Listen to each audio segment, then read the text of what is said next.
open design process involves four key mindsets, or ways of being in the world.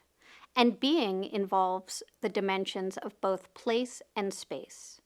We use the word mindset in open design to mean more than a fixed or single attitude. Mindset indicates both where and how you are within the design process and within the larger world. The four mindsets are understand, create, evaluate, and share.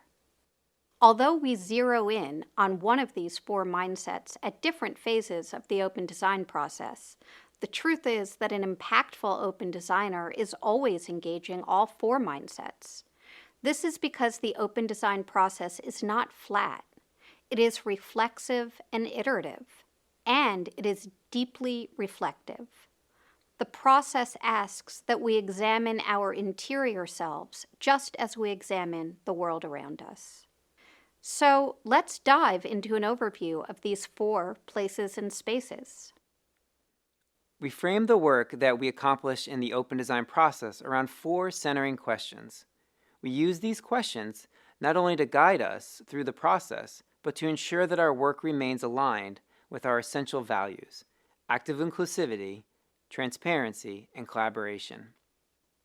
The first question is, what are the needs, desires, and hopes of the community? This is the understand, place, and space, where our mindset is rooted in the divergent or opening to multiple possibilities process of inquiry, and then the convergent or narrowing to consensus process of defining of opportunities. We engage a relational model for conducting numerous interviews and methods of observational research. From this work, we develop common themes and insights, so we can converge on potential ways to address the needs, desires, and hopes of the community with whom we are co-designing.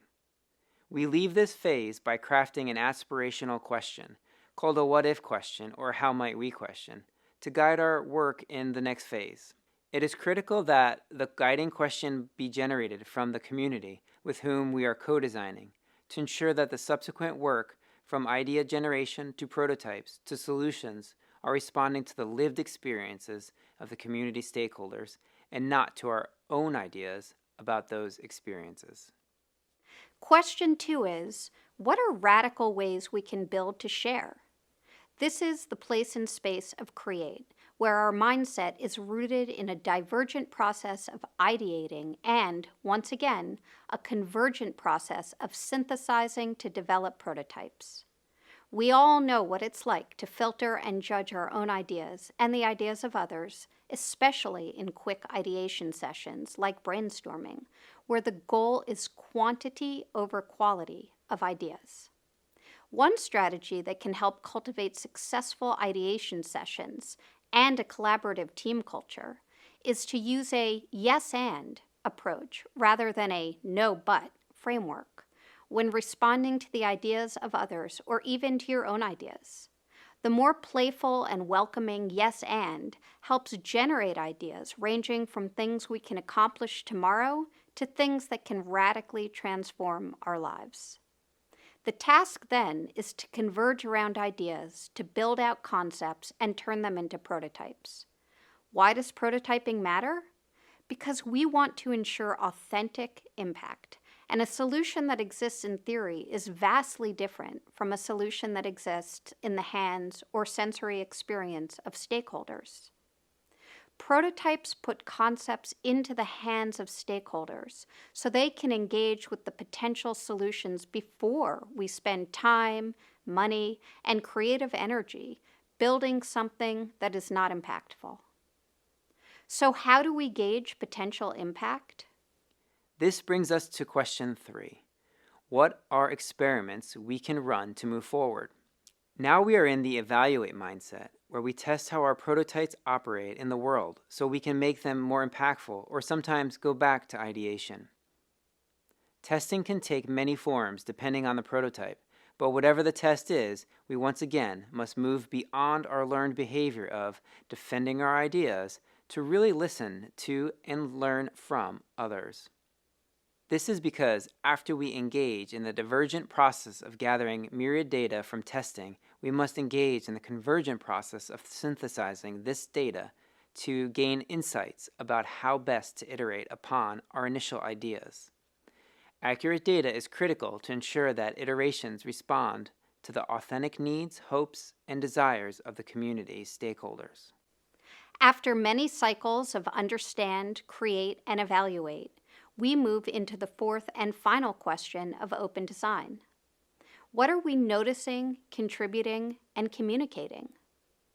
Now, it's a little disingenuous to say that the share mindset, where we reflect and connect, is the fourth phase. Because if we are designing with authentic openness, we are always sharing. Sharing our insights, information, ideas, concepts, and more with our core team members, community co-designers, and wider public. In fact, sharing embodies all three of our guiding values: active inclusivity, transparency, and collaboration, perhaps more than any other mindset in our process. Open design is itself about a way of being in the world that is characterized by sharing.